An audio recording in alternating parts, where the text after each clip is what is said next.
جوړ په خیر، سهار مو نیکمرغه، د چای څښلو وخت دی. په ایران کې د افغانستان د سولې او ثبات یا تحولاتو په نوم رابلل شوې غونډه کې د طالبانو نه ګډون ځینو خلکو ته سوالونه ور پیدا کړي دي، د تنقید کولو دروازه یې ور خلاصه کړې ده، او ځینې خلک بیا په دې خوشحاله دي، د هغوی سوالونه حل شوي دي او وایي چې ښه وشو چې طالبانو ګډون ونه کړ. اول به پر دې اړخ باندې راسو هغه خلک چې وایي طالبانو ګډون نه دی کړی، لوی منطقي دلیل یې دا دی چې ګواکې دا تشه باید د سیمې هیوادونو ته نه وای پاته سوې. طالبانو باید په دغه غونډه کې خپل حضور درلودی او د دوی استازو باید دلایل ویلي وای. دا د دوی لوی تنقید دی. دا دوه ډوله خلک دي. یو هغه ډول خلک دي چې هغوی په دا غونډه د دې غونډې په ایجنډا باندې نه دي خبر. ایجنډا د دې غونډې د په افغانستان کې سوله، ثبات او تحول، او یا هغه خلک دي چې شعورا نه غواړي چې د دې موجوده حالاتو څخه قانع نه دي، نه غواړي چې د اوسنی نظام په افغانستان کې پاتې وي، نه غواړي چې دغه اوسنی بې جګړې حالت په افغانستان کې پاتې وي. نو هغوی هم دغه ټکي ته ګوته نیسي او وایي چې په کار دا اوس طالبانو ګډون کړی وای. دوم فریق چې هغوی وایي چې ښه وشو چې طالبانو ګډون ونه کوي او د دوی سوالونه حل شول، هغه دا دی وایي چې په افغانستان کې سوله ده، په افغانستان کې امنیت دی، د افغانستان اقتصاد رشد کړی دی، د نړیوال بانک تازه راپور ښیي چې د افغانستان اقتصاد مخ په باره بیا روان دی. نو دې ټولو شیانو ته په کتو سره او په افغانستان کې بل تاول او بل بدلون ته حاجت نشته. نو ځکه ښه وشو چې طالبانو ګډون ونه کړ، ځکه که طالبانو ګډون کړی وای نو دا به یې ثابته کړې وای چې په افغانستان کې یا بل تاول او بدلون ته اړتیا ده او یا په افغانستان کې سوله او ثبات او امنیت نشته. نو د طالبانو نه ګډون د دوم فریق خلک ډیر خوشاله کړي دي. د دوم فریق خلک وایي چې کچيري په د طالبانو استازي په دغه غونډه کې نه وي، نو دلته د سیمې هغه هیوادونه راغلي دي چې له ټولو هیوادونو سره طالبان مخامخ اړیکې لري.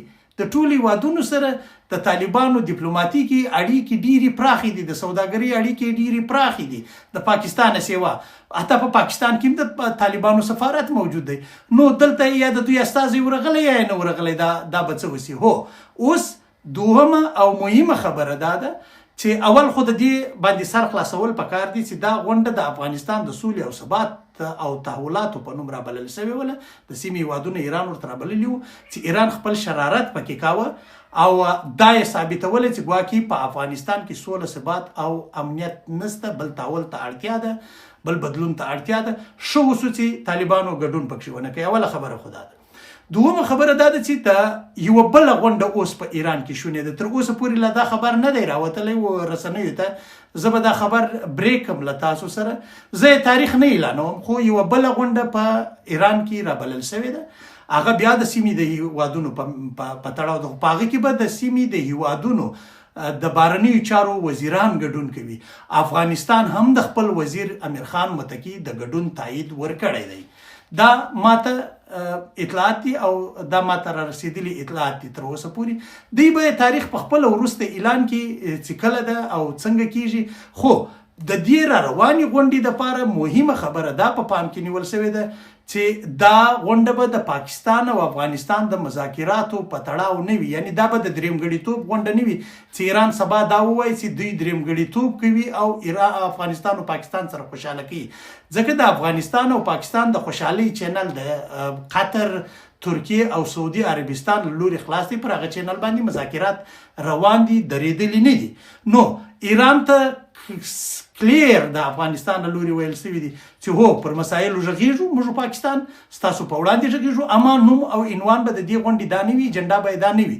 په سیمه کې کچیرته موږ ته پاکستان خطر جوړیږي نو موږ باید جواب ورته ورکو او د شخړو د مخنیوي لپاره لاره دا ده چې پاکستاني د افغانستان سره جنجال نه کوي او افغانان په چا باندې کار نه لري. نو دا غونډه به کیږي، دا به ژر کیږي. د سیمې د بهرنیو چارو هیوادونه په ګډون پکې د بهرنیو چارو وزیران به ګډون پکې کوي.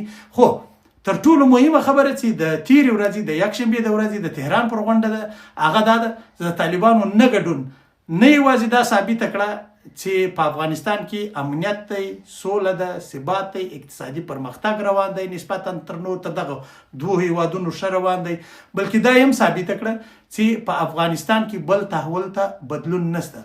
هغه منتقدین چې وایي په کار دا اوس طالبانو راغلي یا طالبانو فرصت له لاسه ورکړي، دغې غونډې ته راغلي ټولو هیوادونو سره طالبان مخامخ اړیکې لري، نو طالبانو هیڅ فرصت نه دی ضایع کړی، بلکې طالبانو فرصت په لاس راوړی دی. دې ټولو هیوادونو ته دا ور وښودله چې موږ په افغانستان کې سوله لرو، امن لرو، خیر و خیریت دی، ضرورت دې ته نشته چې د افغانستان پر امن او سولې دي ګاونډي هیوادونه باس وکړي، خاص کر شریر ګاونډیان دي باس ور باندې وکړي. نو ښه کار شوی دی او د دغسې ښو کارونو په تمه د دې معنا هرګز دا نه ده چې د طالبانو ټوله خبرونه به یا منفي وي یا به مثبت وي، خو دا یا به ټول کارونه منفي وي یا به مثبت وي. اکثره خلک وایي طالبان په سیاست نه پوهېږي. طالبان په سیاست ډېر ښه پوهېږي. طالبان خپلو ژورو کړنو ته متوجه دي او دا یو ښه ژوروالی و چې دوی ثابت کړ. د دې ډول غږ به بیا وروسته واورېدل سي او د ډیرو خلکو خوا یې ورباده کړه چې هغوی ځینې شیانو ته خوشحاله ول، ځینې پروژو ته خوشحاله ول. هغه نه کېږي. هغه د امریکا پروژه هم کنسل شوله، نور هم ډېر شیان سره خراب شوي دي. ګواکې افغانستان به پر همدغه حالت وي لکه دا دی چې دا چې د چا خوښ دی کې نه دی خوښ هغه بیل باس دی، دا چې د چا د طالب پالیسي خوښه ده کې نه ده خوښه هغه بیل باس دی. اما فلحال همدا افغانستان دی او پر دغه لاره باندې روان دی لکه دا څنګه چې روان دی. نو د یوه روان پر خپلو پښو ولاړ لوی خوندور د لوی افغانستان په هیله د موجوده افغانستان د ساتل او د لوی افغانستان ګټل د هر افغان ایمانی او وجداني دنده ده. نو هیله ده دا ویډیو در سره شریکه کړئ پر مخ باندې او وبګورو چې نور څه کېږي او په تمه به پاته سو چې د ایران پر روانه غونډه کې چې هغې ته به بیا امیر خان متقي صاحب ورځي د افغانستان څخه چې هلته بیا کمې فیصلې کېږي. ژوند خدای مو شاد آباد او بریالي لره. پر الله مو سپارم. میرویس افغان مو ښې چارې درته وایي. ژوند